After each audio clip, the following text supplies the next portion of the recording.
on stage who will talk about not just the rear view mirror that we presented to you, but the looking forward kind of picture. So we have a very eminent first panel. The inaugural panel is focused on big ticket private equity, as I said, $50 million plus kind of transactions.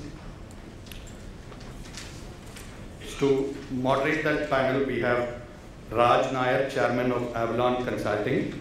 Raj. So I'll have some of these panelists join him on stage.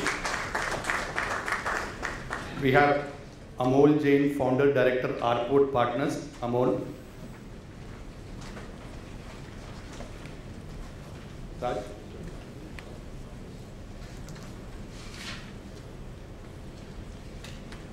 So we have Pavninder Singh, Managing Director, Bain Capital. Pawan, as he's called, as he looked. Utsav, Baijal, Partner, Apollo Global, AION Capital. What's up?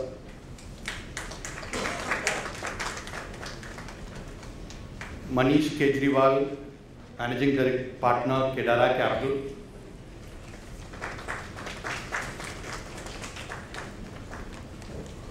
And they will soon be joined by Kunal, Shroff, Managing Partner, ChrysCapital. So he's on his way, and we will get him on stage as soon as he's in. So quick word as Kunal arrives, Raj's background. So the rest of the gentlemen on stage are private equity professionals, well known to a lot of you. So their profiles are also available to you in the booklets as part of the event material. Raj is Chairman of Avalon Consulting. He has over 40 years of experience as a doer, manager, entrepreneur, advisor, and mentor. This has given him exposure across functional areas, across industries, and across countries. In his current role, Raj serves as Chairman Avalon Consulting, Avalon Global Research, Ugam Solutions, and Germinate Solutions Private Limited. As a strategy consultant, Raj has helped companies across diverse industries in India, USA, Europe, and the Middle East to develop strategies, align strategy to vision, grow in competitive markets, restructure to make companies more customer-focused, and so on. After working in consumer durables marketing at Murphy and later as a merchant banker with Grindlays Bank for 6 years, he set up market research and advisory firm and followed that up with a management consulting company. He thereafter co-founded a very successful analytics company in 2000. In 2008, seeing the opportunity in text analytics with the advent of social media, he co-founded a technology company that would create IT products that help analyze what people are saying in the digital world.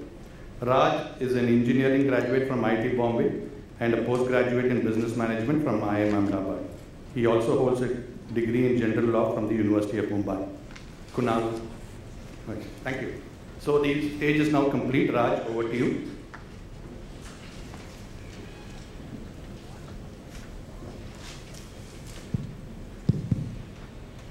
Morning, everybody. If you don't mind, I'll sit and talk. The good news is that Kunal is going to buy everybody around a beer just after this panel. Okay. Yeah, I know you were delayed because you make the arrangements for that. That's okay. He now has the money to do it. He has the money now. I guess you guys have all read the Mint this morning. Okay. Okay. We have a galaxy of stalwarts here from the PE community on stage, and I'll be the panel moderator. I'm the panel moderator for the simple reason that they have all the money and I have only questions about money. Okay, so I'll have a lot of questions over the next hour or so, and give you about half an hour to ask a lot of questions. These guys have got such a lot of experience that I suggest that you jot down questions now as you go along so that you don't forget the important ones later when the panel discussion is over.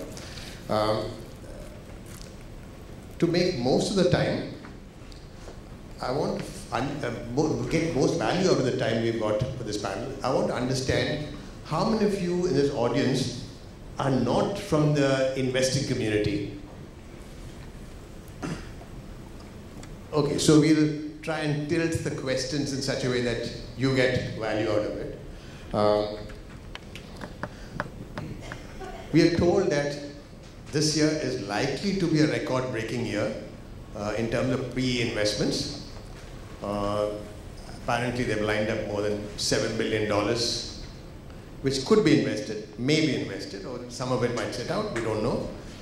There are a lot of private equity firms and VC firms raising another $2.5 billion. And of course, there are other things, other good news, like the tech fund, which SoftBank is set up with, the Saudi sovereign fund, $100 billion. Some amount of it has to trickle into this country. So at one level, it looks like there's going to be a lot of money here.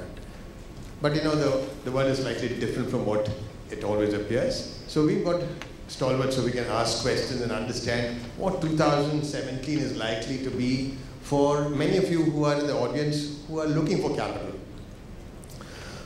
So let's hear it from the horse's mouth. Let's start with a question on whether the macro situation globally and in India is going to be conducive for investment in this country. So let's start with Pawan. Pawan, please comment on what the prospects for PE investments in this country is going to be in 2017 in the context of global macro issues like Brexit and Trump. Trump is a whole lot of issues put together. It's not one issue. And of course, the demonetization, which is more or less waning. So one part of the question is, how will it impact investing by private equity, and therefore for what's life going to be for investees? And the second part of the question is, do the LPs also think, how do they think about India in the current context? Okay, over to you. Sure. A lot wrapped up in that one question. Let me start by saying I hope you're correct that this is a record year or growth year for the industry. Yeah, I would say we're cautiously optimistic, but I think if you look at the trends coming into this year, I think there was some data that was flashed earlier where last year was a little bit down. I think you split that between first half, second half. My guess is you will see second half was actually even more down in terms of just deployment. And if you look at more scale deals where we focus, at least our own math would have suggested, you know, almost 20–30% down. Having said that, I think the pipeline going into this year seems pretty good. So I would say that makes us cautiously optimistic. But I do think the macro uncertainties going into this year are actually even greater, and along many dimensions. You mentioned demonetization. I do agree with you. That feels the immediate impacts of which in many sectors seem to be behind us. In some, if you're linked to real estate, and others, I think there's still a bit of an open question mark how all of that will impact. So if you're just looking at Indian specific factors first, you've got the GST rollout, which we all think will be positive for sure in the medium to long term, but how that gets implemented, the near-term disruption around implementation, I think is a question mark. You've got the elections, UP elections and other coming up. You know, what impact that has in terms of the government's own agenda and what they drive is a question mark. You've got, you know, if you look at currency, which has been reasonably stable, now the Fed, you know, seems pretty set on increasing interest rates. If you look at Governor Yellen's recent comments, you know, what does that mean for the Indian rupee? You know, is also a little bit uncertain. Trump, you know, I think will, beyond the realm of economics, I think in the political realm will have even far more ramifications globally, which are too many to sort of mention now. But in India's sort of narrow sphere, even if you look at the whole debate around what happens to IT services and H-1B visas, et cetera, and all of that rhetoric, you know, there's been an impact around just the public market valuations, but that'll ultimately have to trickle down into you know, the company's operating performances and plans. And so I think all of this will mean a few things. One, more uncertainty for investors to think about, but I think it will also impact how entrepreneurs and promoters think about their own businesses, right? Is this a good time to invest? If you look at where most of private equity deal flow has come over the last few years, 50–60% is actually plus has been secondaries. You know, there's actually not been that much primary capital raised, maybe with the exception of financial services, where I think it's continued to stay strong. Until you get that leg of growth engine coming, both for the economy, but also for our industry in terms of companies raising primary capital in India. I don't think you're going to see a big leg up in terms of private equity deployment. And with all of these certainties about are entrepreneurs really going to go and raise capital and look to invest money? We don't know. I think time, time will tell. Clearly, I think, as I said, if you look at the pipeline right now, one is cautiously optimistic, despite all the things that I just mentioned. But over the coming months, as more and more of these things play out, either we'll lean towards the direction of it being a great year, hopefully, or potentially a flat to maybe even a down year. In terms of your LP question, definitely the mood of LPs and interest has changed in India. And, Kunal can probably speak to it much better, given he's just gone through a fundraise. And we completed our fundraise for our Asia platform about a year ago. And I would say, if you went back 3 years ago, India was really not on their agenda. People who had existing commitments obviously were here, but people weren't looking to increase investments. People weren't looking to bring on new managers.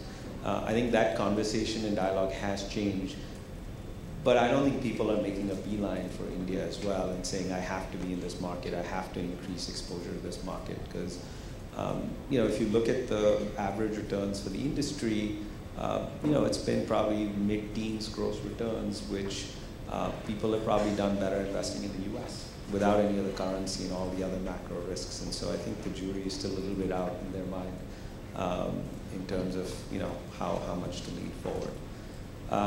So anyway, let me not hog up all the time, but I would say, I think we're probably cautiously optimistic, but I would say I think this year you are heading into the year with more macro uncertainties than you probably did 12 months ago.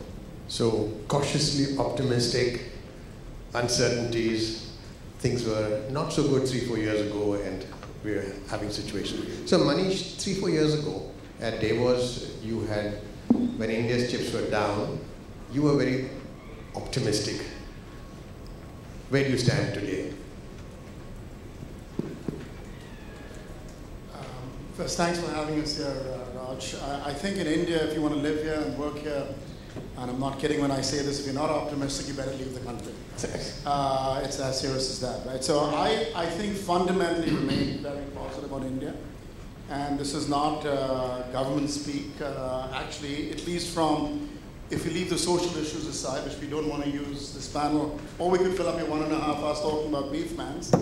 On the economic side, you couldn't be thrilled. But I'll go back to your broader question and probably add on a bit to what Pavan mentioned. Never before has there been a plethora of capital globally as there is now. There's no question about it, right? So if you look at the global sovereign funds, the pension funds, even endowments, they've never been more liquid, right? There was a massive crunch in 2008 and 9, which we all know. The world had changed. We all lived through that. Many of us were in different organizations which bore the brunt differently. That's behind us, right? Of course, we have Brexit, we have Trump, we have all the other stuff. But looking at a macro top-down level, if you see what's happening in the rest of the emerging markets, you look at China today, you look at Russia, you look at Brazil, even Turkey, which was sort of the hotspot 2 years ago. I don't think anybody even flies Turkish Airways to Istanbul because you feel that airport might shut down and maybe a little bit of a coup. I'm exaggerating to make the point. But relative to all that, the India story is absolutely complete and growing. So at an overall level, no matter what happens with Trump, and of course I agree with Pavan, it's going to be uncertain. We funded a company which the reason they took the primary capital from us was to set up a plant to manufacture forged auto components in Mexico. We opened that plant on the date, which is Jan 20th, the date Trump was inaugurated. The only good thing there is we sold the company last year in October, right? Because to be bearing the off, and that we were lucky. It's not a question of being smart. I mean, who could have ever predicted Trump would be better? So I think all that is at the sidelines. The broader point is there's a ton of capital. And relative to the rest of the world, India is an extremely attractive opportunity. Okay, so that's the context. But a bit to what Pavan was alluding to, and I think I would love to hear Kunal's views on this. Investors don't need to come here. They don't need to be in emerging markets. I mean, the US, what's incomprehensible to a certain extent, no matter what we think about Trump, look at the stock market. That's an indicator of expectations of some of the smartest hedge funds in the world or some of the smartest long-term family offices. You look at Warren Buffett's and Alex Baring's 3Gs bid for Unilever, which didn't go through, but just that, those are global shaping deals, and it's going to happen, and the US economy is looking very robust. Again, like India, social issues aside, I'm not getting into what people in Cambridge and Stanford and are feeling, but if you look at the general Midwest, the expectations of the reinvestment of capital into the US is extremely strong. So with that context, I come to India.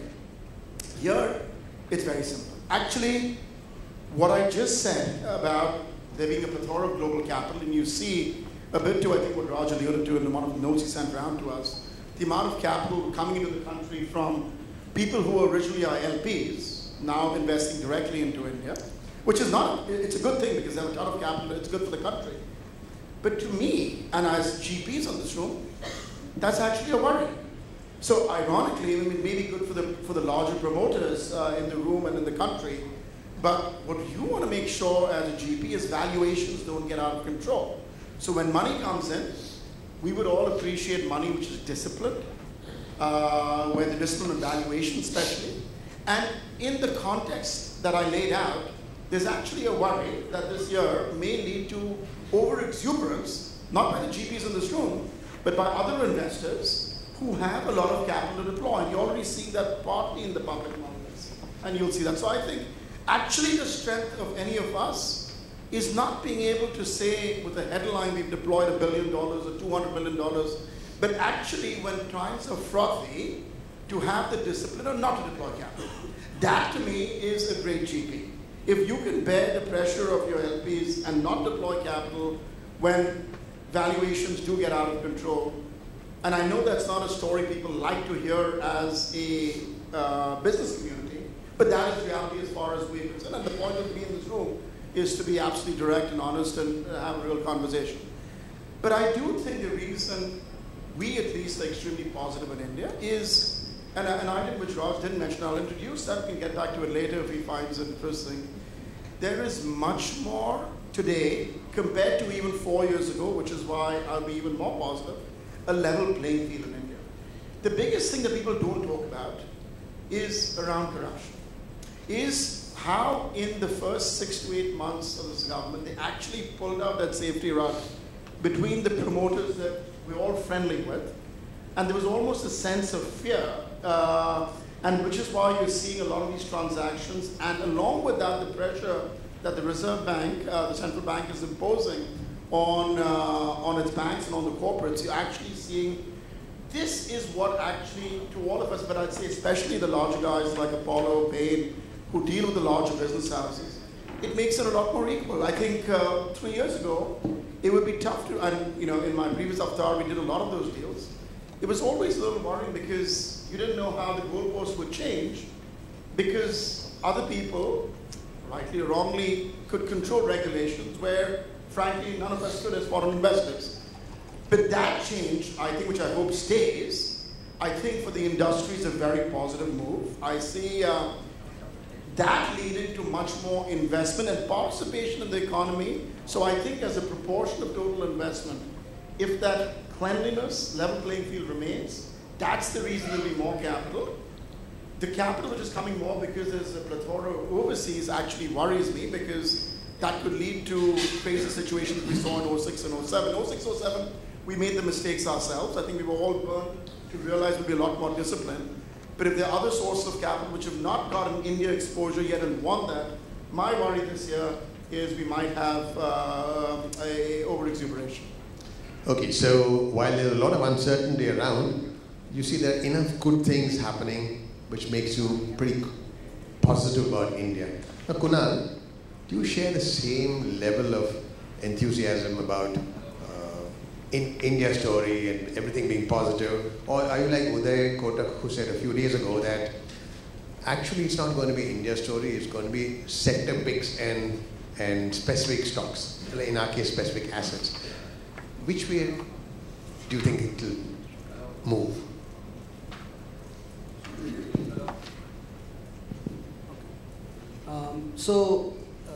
Raj, before I answer that, let me just bring a little more, a different perspective to what Pavan and Manish have said, and I think it's absolutely true.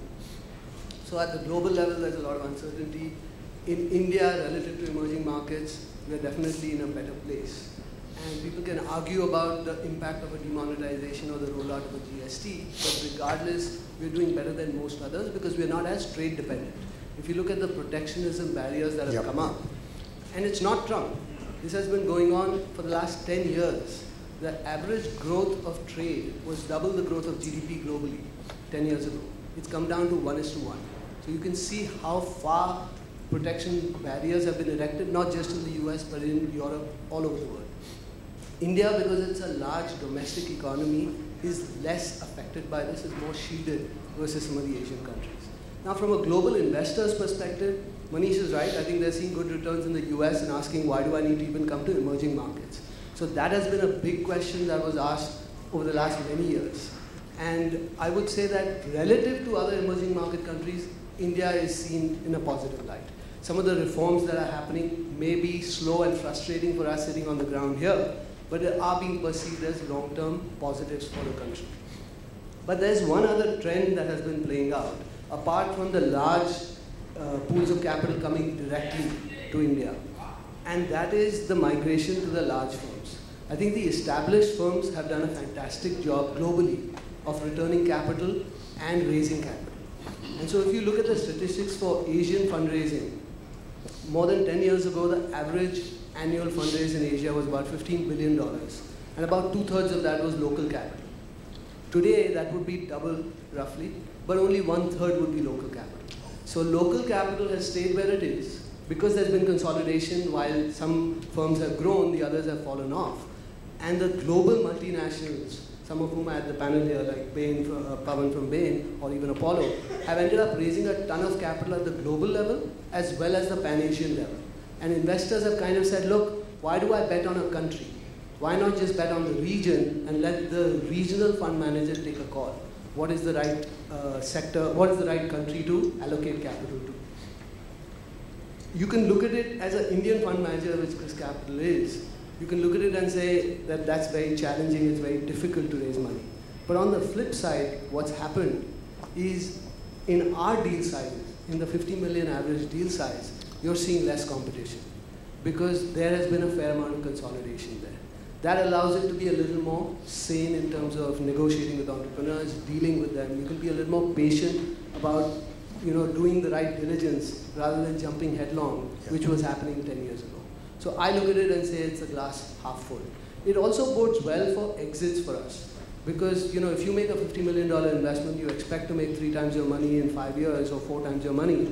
It becomes a very attractive nugget for the Canadian pension funds or the endowments or the sovereigns to actually say this is a PE-backed company, has done well, and now it's a size that makes sense to me. So that's how I would think of it. But the point you raised is a point we actually agree with. We think investing is a lot more micro than macro. If you look at correlation, good macro hasn't always translated good returns, whether it's private equity or the stock market. And today the stock market is probably making life tougher because a private company is looking at the public comps and saying, I deserve a higher valuation. And valuations are high because of global liquidity, which is at unprecedented levels today. So all our jobs are a lot more micro. You can have a sector view, which we adhere to, but you have to go down micro and say, okay, how is this particular company doing well? To give you an example, if we are investing $50 million in a company and we look at minority as well as control, the size of the company that we're looking at is, let's say roughly 100, 200 million in revenue at the low end and maybe $1 billion at the high end. In a $2 trillion Indian economy, how will GDP growth affect you? You've got to find ways to grow and create value in your own microcosm and gain market share, grow faster than the industry, grow faster than some of the larger companies. So I completely agree that the work is a lot more micro. Okay. You just heard, I'm asking you, Amol, you just heard what Kunal said. Now, if you look at the picture of how the India story has evolved over the years, and then look at how private equity funds have performed the last few years, you see a disconnect. Is it because the India story wasn't real, or is it because private equity was not able to make that story work for themselves? I think one of the panelists mentioned that macro versus the micro. I think Kunal, for example, said that there's a big disconnect over there. If you look at the US markets, the GDP has grown at about 2%, inflation is 1.25% for the longest time, 2 to 3% there and thereabout. So the nominal growth is 3.5%. But the returns over there have been far better than what we have experienced in India.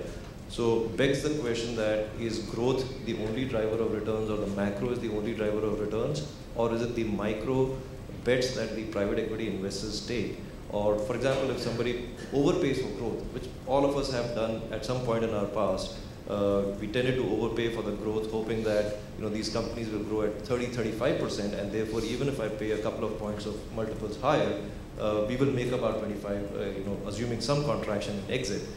The unfortunate bit has been that it's very hard for a company of a reasonable scale, especially if you're thinking of a 50 to 100 million, and in the case of Pavan and Utsav, maybe $100-150 million equity checks. As a minority investor, I'm talking about it, as that was the bulk of private equity historically. Those size of companies struggle usually to grow at 25-30%. And that's the biggest challenge, why we feel that when you look at the numbers of Indian private equity historically, they have tended to underperform the global shops which have operated in a far slower market like the US. So growth per se, or the macro per se, is not going to drive returns. I think that's a very clear metric. Okay. So I'll come back to you when in the same context when we talk about exit. But what I'd like is, Utsav, can you just wrap this whole discussion on this topic by giving the audience a perspective of what might happen in 2017, by laying the context of how this has evolved in the past? First of all, thanks for having me. I think if you look at 2017 in the context of what's happened in the industry, everyone's talking about macro India. I think you have to also think of private equity as an industry which has matured over time. It really started in the mid-2000s. There are a few firms that started before that. But the global funds started coming in here in the mid-2000s. Perhaps had people at the top who didn't have investing experience. We were figuring it out. They were very smart guys, but they were learning the business. And even promoters didn't really know how best to work with that thing. Because at the end of the day, you take a minority investor in, he has a 5-year view, you have a 20-year view. It's very difficult to create alignment of interest right from the get-go. So we had poor returns, investments to start. But we did some analysis a few months back, and we realized that from 2011 onwards, and what we did was, if you go to the industry bodies, you realize that they collect data on India funds. But a lot of the investments have happened from global funds or from Asia funds, and it's very difficult to really figure out what India has been doing. So we did a bottom-up exercise. We went and spoke to 15 of the largest sort of peers, and got a sense of investment by investment their portfolio. And what is surprising is, even on a dollar-adjusted basis, post-2011, people have made 20% plus returns. Now, some of it is still in the ground, not exited. But you now have a set of people who learn from their mistakes. We figure out India, we're a little bit more cautious about designing either the way we get exit, or thinking about, how will I sell this business, and figuring out how to work with promoters. And actually, returns are reasonably good. Part of it was they invested the right time, and because the Modi valuation went up, and we could exit. But that doesn't take away from the fact that over the last 5-6 years, on average, private equity actually delivered 20% plus return. If you look at the top 15, 16 most active players. So I think the industry has gone through that evolution. And that's why I feel 2017 is actually going to be, or could be a good year. Forget about volumes and all that. I think all of us don't really focus on whether the industry does 10 billion or 15 billion. can we deploy capital intelligently? That's, I think, my sense of where we are. So the take for the audience is that whatever be the macro situation, 2017 would be a decent year, a good year. Yeah, whatever Manish said about APEX'17 valuation, Yeah. I agree with that. And the other part of the analysis we did was, frankly, returns are driven by vintage. And it's pretty incredible, almost 70-75% of returns are actually driven by vintage and what average PE was in the market. So you can't take away the macro and you can't take away the valuation problem. So I think overall, whether it's 17 or 18, we're in a reasonably good spot. Yeah. So Amol, you talked about exit when we were talking about the prospects for the year 2017. We all know that the investment made 6 to 8 years ago is really stuck, a large part of it. How come such experienced global investors made a mistake in that period? Hard to talk and about. What are the causes and what are the solutions? Yeah, so look, yes, there's a lot of capital which is stuck without exits, but it also, I think we should not forget that 15, 16 and maybe 17 has been a boom year for exits. So there's been a reasonably sharp increase in the exit activity. So it's not all bad. The places where you're stuck usually, for example, to get an exit, there has to be an alignment of company operating performance, the promoter wanting to exit, and the IPO markets are doing well at that time, assuming that it's a capital market exit, which would be the case for most minority transactions, though there are secondaries also which are a fairly vibrant exit mode today. So it's a combination of any of these three things which could have impacted the exit activity for some of those vintages. And what has happened is that when you are in a very hyper-competitive environment, how do you win in a deal? I think usually it's either the highest valuation or a combination, I would say, of highest valuation, quick diligence, and least governance. I think that's where a lot of us made a mistake in terms of, one of these three elements we missed on, and that's what is impacting the exit activity. If you did not have great contracts on the exit, I think, or even if you had a good contract, willy-nilly you would rather have a good exit along with the promoter when he's placing the company in the IPO markets rather than having a hostile discussion with him all the time. I think case in point is NSE, where the investors have been able to push after a lot of effort. It doesn't, it's not an easy one, but it has taken them time, but they've gotten there. I think as the contracts becomes tighter, people become more conscious about their exits, learn from their past mistakes. I think these issues will get addressed. Thanks. Kunal, your firm has made so many successful exits. What criteria do you use? It will help our audience understand how you guys think. Sure. And what role did promoters play in your success? Look, I'll answer the second question first. Promoters have played a very critical role in delivering value for us because they are delivering value for themselves. So we are eternally grateful to our promoters to get there. I think there are a couple of things there. If you look at one of the reasons why a lot of capital hasn't delivered good returns, in our minds, it has to come down to sector selection. Of course, it is company and promoter selection, but it does come down to some extent to sector selection. If you look at the last 10, 15 years of dollars that have been deployed in the industry, I would say about half the dollars have gone into what we call low return on capital businesses, like real estate, infra, metals and mining, telecom to some extent, where the return on capital in the business is low, and if growth is high, you need to keep raising money, right? Unfortunately, in those sectors, value creation has also been poor. Amol made a point around governance. Governance is also poor. And in fact, getting the right agreements in place doesn't really protect you or help you if governance is not in place. So you cannot, as an investor, feel reassured that I have a guaranteed return, I have a put, I have certain guaranteed IPO or a drag along. Those rights don't really translate into delivering returns if the equation with the entrepreneur isn't good or if the alignment with the entrepreneur isn't good. And we learned those lessons very early on.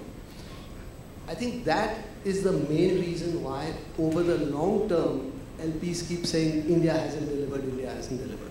Now, there's a flip side to it. If you're a high return on capital business, you don't need money. So, as an investor, if I go to an IT services company or a pharma company and say, I'd like to invest some money, they would say, we are generating cash every year. We want to find ways to deploy that money rather than take more money from you. And we've seen that play out in certain investments where we've invested, but the cash has just sat there because the companies just continue to generate more capital. On the flip side, the low return on capital businesses are where the deals are. So if you are flush with funds and you ask the question, where can I deploy money? The answer will take you to the low return on capital businesses. And that's why you have to be sensible about, how do you pursue the good companies and convince them that you're the partner, rather than pursue the deals, which may take you on a different direction, right? So on an overall basis, if we look at our track record, whenever we've invested in the high return on capital sectors, we've ended up doing reasonably well consistently. And there what happens is you may hit a road bump along the way, but the company has time on their side to really grow back into their valuation. And wherever you've created value, you've found a way to exit that as well. So, Manish, in the 5 years before the global crisis, there was a lot of, those 5 happy years, a lot of money came in. But if you look at the last 2 years, the private equity investment has been, just 2 years, has been a third more than the 5 years before 2008. Okay? Is that because of the happy exits that have happened in the last couple of years? Or is it exuberance? I don't want to say no, that's a good question. I think, I really think that a lot of the money, it depends on how you define private equity firstly, right? Even you look at exits, are you investing in pipes and publicly listed companies? Are you looking at classic private equity, which is unlisted, control, or unlisted minority, right? If you see the sort of money which has come in the last 2-3 years, it's actually not the guys in this room, right? It's much more the larger pension funds, where, and I think all of us probably have a similar thinking on high ROCE, low ROCE businesses, capital intensity and the like. If you see where the money has actually gone in, it's been in the capital intensive sectors. There is, again, because of what's going on in the macro, a huge opportunity, for example, especially in infrastructure assets. I don't think Kunal or I, at least as the local GPs, would be participating in that in any hurry. I'm not even sure if Bain and Apollo will, but I'll let them speak for themselves.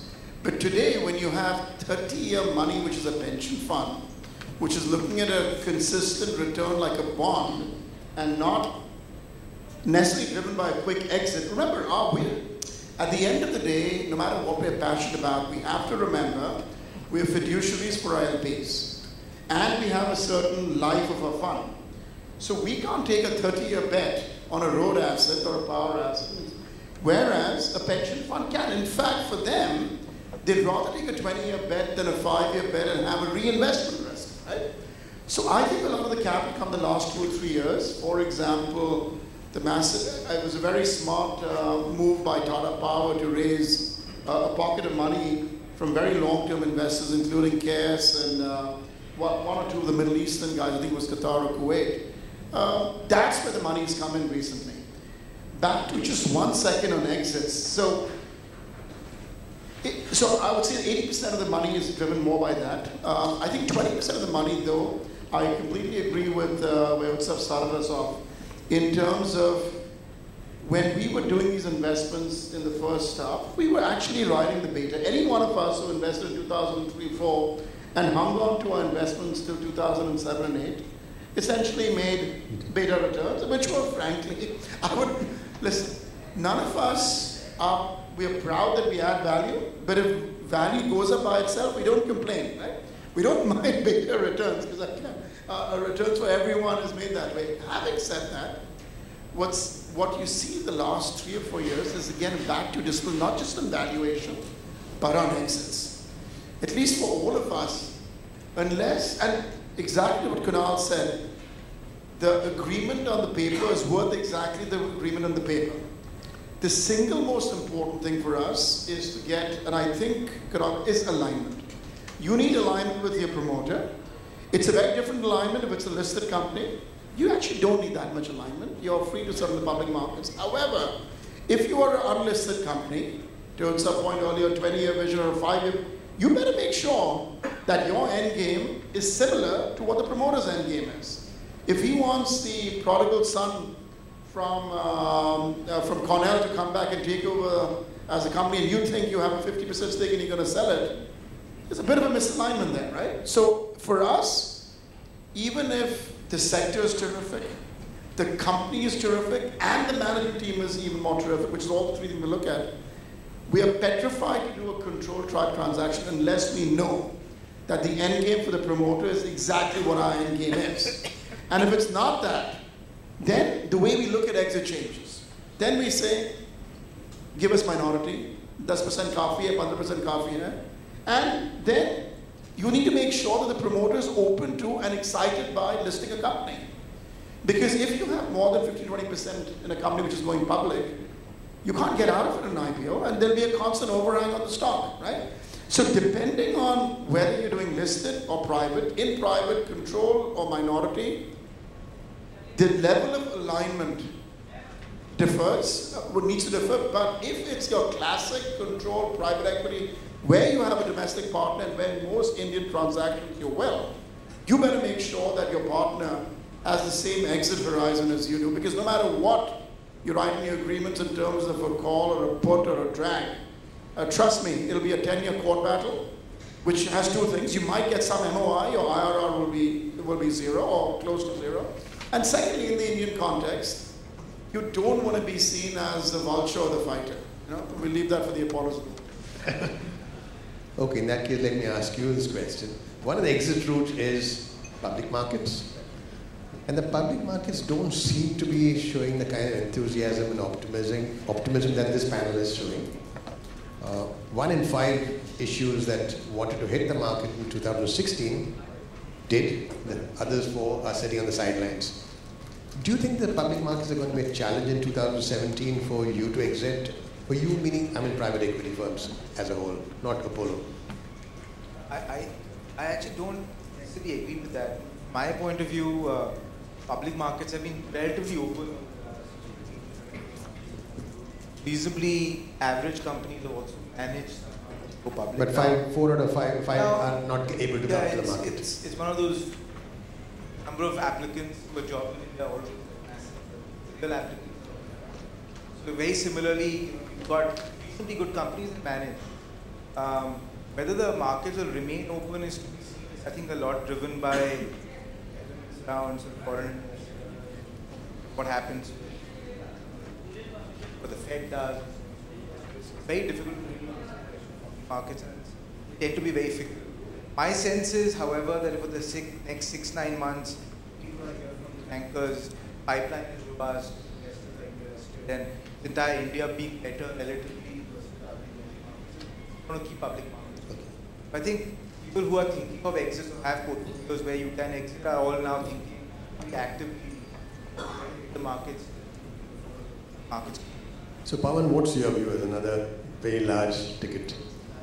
No, I would agree with Utsav. I think, look, if you're a good company, you can absolutely go public. Even if you're a half-decent company, I think you can go public. Now, you know, there is also, you know, exit is always at what valuation, right? Similarly, in our business, if you expect crazy valuations, maybe the public markets will not give that to you as a mediocre business. If you're a stellar business, I think you can still get them today, and there are plenty of examples of companies going public where I'm sure all of us have scratched our head on how they got those multiples and wish that we had, you know, exposure in that sector as well. But I think for a decent to a good business at a reasonable to even very attractive valuation, I think the public markets are absolutely there. And I agree with Utsav, for some period of time will be there. I think the one other thing which you're seeing in terms of exits, which is also encouraging, is you're increasingly seeing private equity investors working alongside promoters where the private equity may be in minority, but delivering control, where they're open to selling to either another sponsor or to a strategic to say that, you know, we're aligned on delivering control. And I think that opens up a whole different avenue of buyers, which historically may not have been the case. And honestly, in a rising tide environment, no one wanted to give up control, right? But in a in an environment where the tide has gone out and come in, and it's been more erratic. And I think promoters have realized that, you know, it's not always a one-way street in terms of increasing profitability, and that the market is getting harder, or there's family or succession issues, whatever it may be. I do think there have been more examples of control deals being delivered, which opens up a whole new avenue of exit. So, you know, I think exits will continue for the companies. Look, there is a set of companies, either they're in bad sectors, or honestly they're bad companies, or they're companies that have governance issues, which during the heydays people glossed over, people will not gloss over today. Or they're companies in which, you know, people got into really high valuations and they're still waiting to grow into some return, right? Multiples have come in half, earnings haven't grown. You could sell them today at a price, but the sponsor doesn't want to sell them because it'll be either a loss or, you know, some low return. So I think those things will also work out, right? Eventually, I mean, most of our funds are 10, 12-year funds. So a 2006 or 7 investment only has so much longer to go. Yeah. Ultimately, it'll have to work its way out of the system. Okay, so what I get from this panel is that as far as prospects are concerned, they look decent and good, decent to good. Exits you're not very worried about, which makes it a happy combination of looks interesting and I can exit. Now let's move on to this point you made about minority versus controlled. What's your take on it? Which makes more sense in the Indian context? Minority or control stake? So, you know, globally our business is controlled, and the follow is similar. And I would say India and maybe a few other Asian markets actually within our system are the aberration in terms of minority. So our natural bias, I would say, is control. I would say in India and in other markets, not all control is created equal. You may have control, you may even have majority ownership, but you don't effectively control the company, either because the promoter is indispensable or there are other issues within the company that you as a foreign investor cannot manage. And so, you know, I would say where you get opportunities for control, it is very valuable, assuming it's a sector where I would say there's a few constellation of factors. So one, you know, you actually have a depth of talent pool that you can recruit from. Because ultimately, we're not running the companies in terms of the GPs, right? You have to find good managers to run these businesses.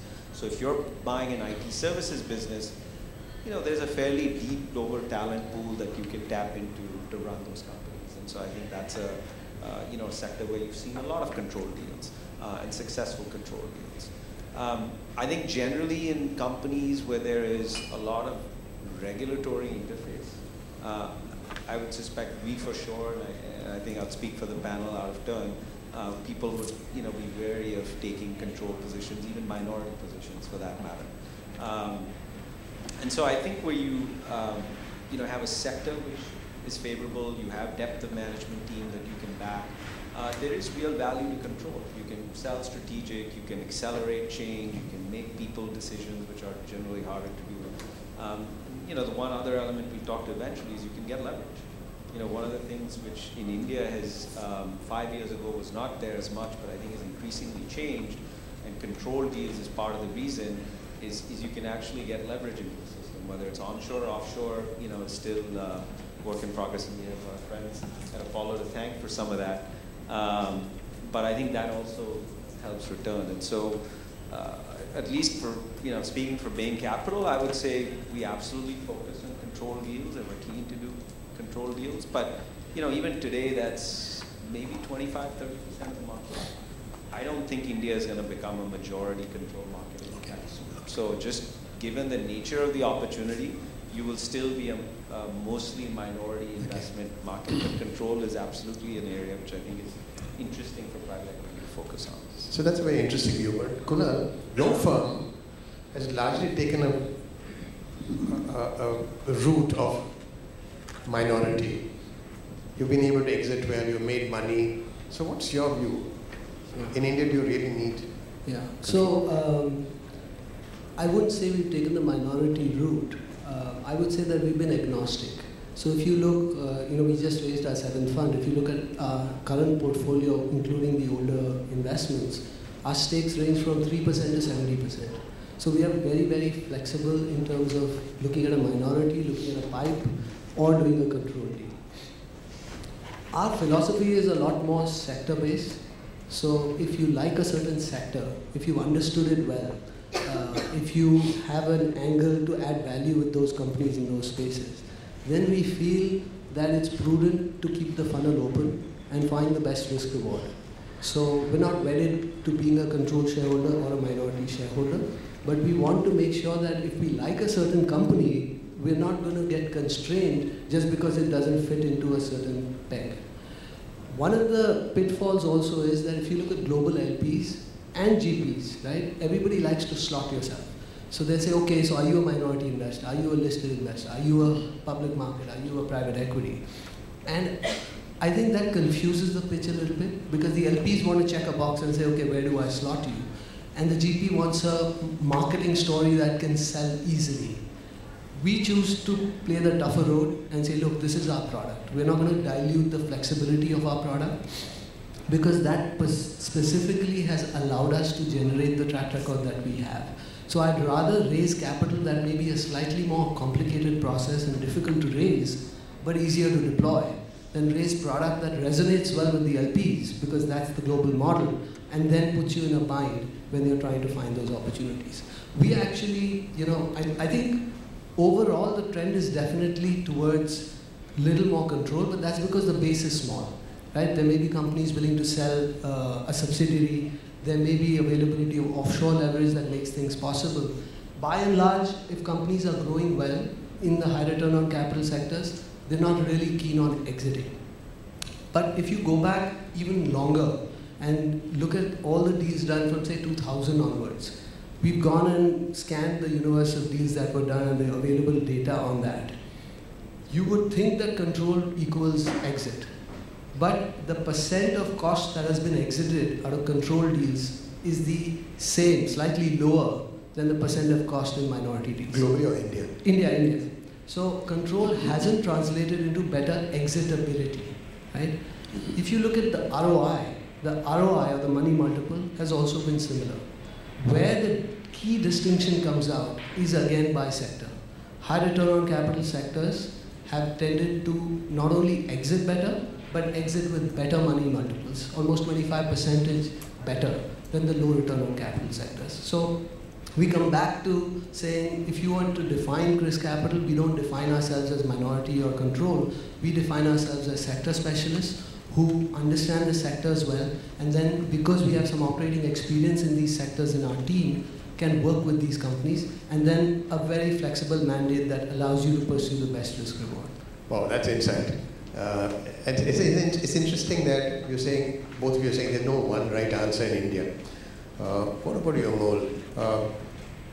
Do you think while this debate will remain open, there will be a shift more towards control deals like Pavan is saying? I think I'll pick up a little bit on what Kunal is saying. They do an incredibly hard job. I think to be an investor who looks at a sector and says, I'm going to go after control and minority, it's not easy because in minority you're looking for, apart from the industry sector analysis, etc., you're looking for a good partner, a promoter you can live with, and somebody who needs capital. I think that's one kind of a hunt. While when you look at a control deal, same sector, same industry, but you're looking for a promoter who's aging, has a succession issue, or there's some leverage issues in his group, and he's looking to sell the company. You don't therefore really care about the quality of the promoter. You're actually at times happy if it's not great. You don't care about the quality of the management team inside the company. So in some ways, when you look at the go-to-market strategy of a control-only investor versus, I'm just making a diversion to be minority-only, it's a very different hunt, apart from the sector choices. Sector choices could be similar, but again, Kunal made the point about capital-consuming sectors versus capital throwing out sectors. The control deals, if you look at the global data, the buyout deals versus the minority deals, the sector choices also tend to be at times very different. So I think in our view, India is maturing. There is no stigma attached to selling your company. There are succession issues. There are tons and tons of family-owned companies where the second generation or third generation is either incompetent, and most Indian fathers are reasonably smart to figure that out, or they're not